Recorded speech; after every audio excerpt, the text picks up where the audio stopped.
क्या आप जानते हैं कि एक आम सा दिखने वाला बच्चा दुनिया की सबसे बड़ी कंपनियां बना सकता है। एक ऐसा इंसान जिसे लोग पागल कहते थे। क्या आप जानते हैं कि दुनिया में एक इंसान ऐसा भी है जो कि मंगल ग्रह पर इंसानों की बस्ती बनाना चाहता है। तो आज हम ऐसे इंसान के बारे में बात करने वाले हैं जिसने अपनी फेलियर को ही अपनी सक्सेस का रास्ता बनाया, जिसकी कंपनीज लगभग बंद हो गई थी, जिसके रॉकेट्स फेल हुए।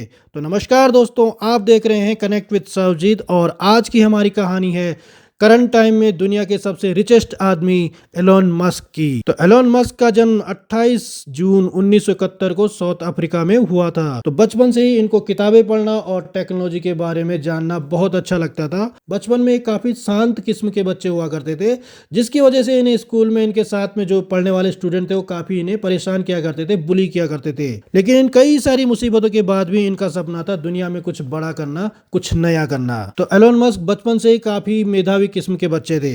तो उन्होंने मात्र 12 साल की उम्र में ही एक कंप्यूटर गेम बनाया जिसका नाम था ब्लास्टर, और उसे बेच भी दिया। और इसे बेचने के बाद इन्होंने काफी सारे पैसे कमाए और इसी से ही पता चल गया था कि ये बच्चा आगे चलकर काफी कुछ बड़ा करेगा।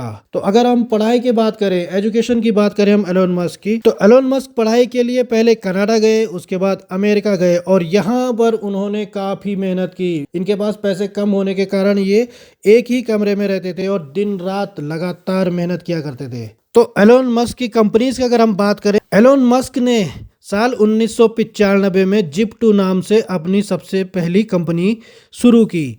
और यह जो एक कंपनी थी, एक ऑनलाइन सिटी गाइड की कंपनी थी।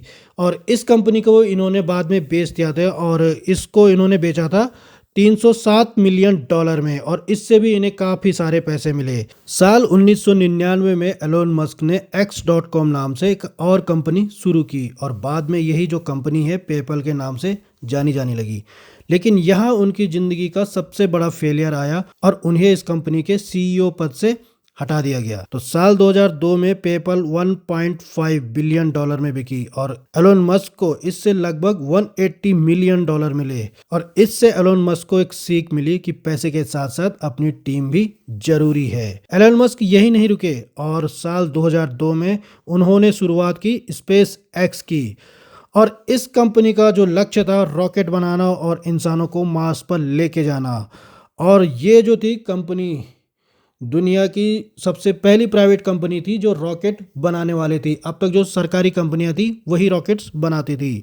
लोगों ने इनका मजाक बनाया, उन्हें रॉकेट की जो टेक्नोलॉजी है उसका भी कोई ज्ञान नहीं था। लेकिन एलोन मस्क ने हार नहीं मानी। तो एलोन मस्क ने पेपल से प्राप्त पैसों में से लगभग $100 मिलियन, जो कि लगभग 800 करोड़ रुपए होते हैं, स्पेस एक्स में लगा दिए, जो कि उनके जीवन की सबसे बड़ी रिस्क थी। और अगर स्पेस एक्स फेल होती तो एलोन मस्क लगभग दिवालिया हो जाते, बैंकक्रप्ट हो जाते।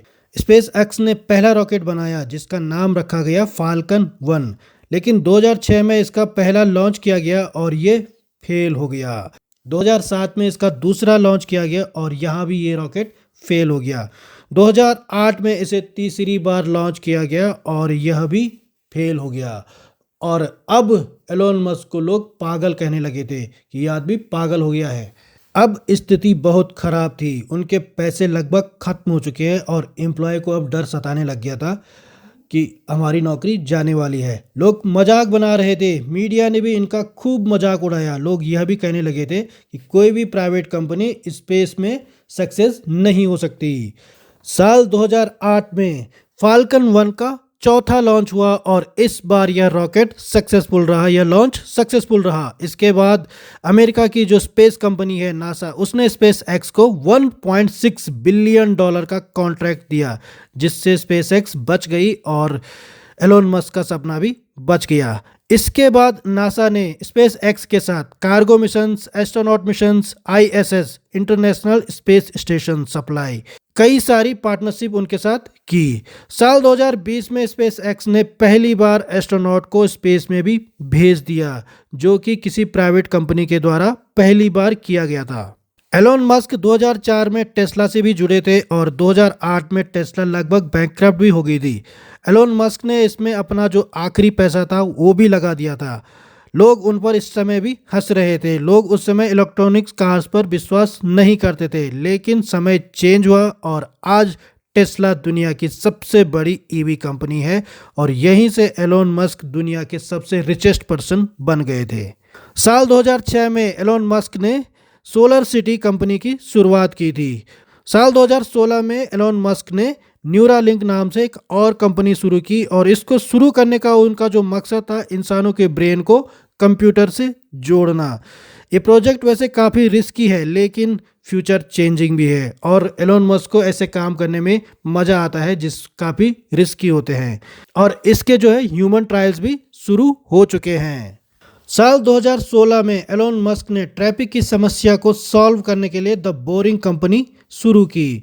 हुआ कुछ ऐसा कि एलोन मस्क एक दिन लॉस एंजलिस में ट्रैफिक में फंस गए थे और तो इससे परेशान होकर एलोन ने ट्वीट किया, traffic is driving me crazy, I am to build a tunnel boring machine and just start digging. लोगों को यह बात मजाक लगी लेकिन एलोन मस्क इसके लिए सीरियस थे। उनका आइडिया था कि अंडरग्राउंड टनल बनाई जाए जिससे कार्स को जमीन के नीचे चलाया जाए और ट्रैफिक की समस्या सॉल्व हो जाए।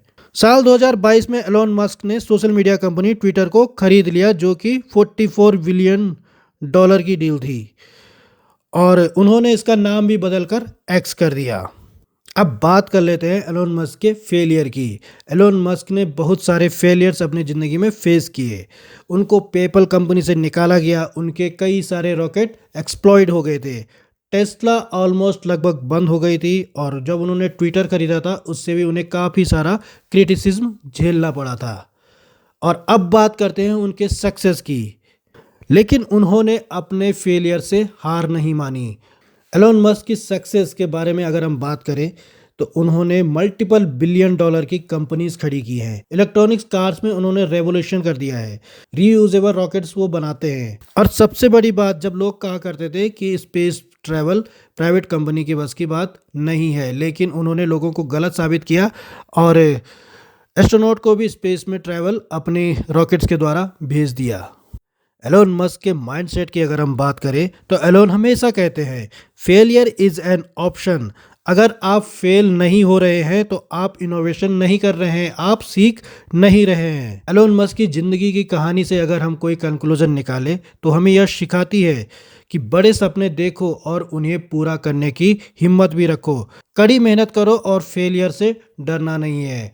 अगर आपको ये कहानी पसंद आई हो तो कनेक्ट विद सर्वजीत को सब्सक्राइब कर लें एंड बेल आइकन को प्रेस करें ताकि आपको हमारे वीडियो के नोटिफिकेशन मिलते रहें। तो मैं मिलता हूं अब से एक और नई कहानी के साथ, तब तक के लिए stay connected and stay inspired. Bye bye.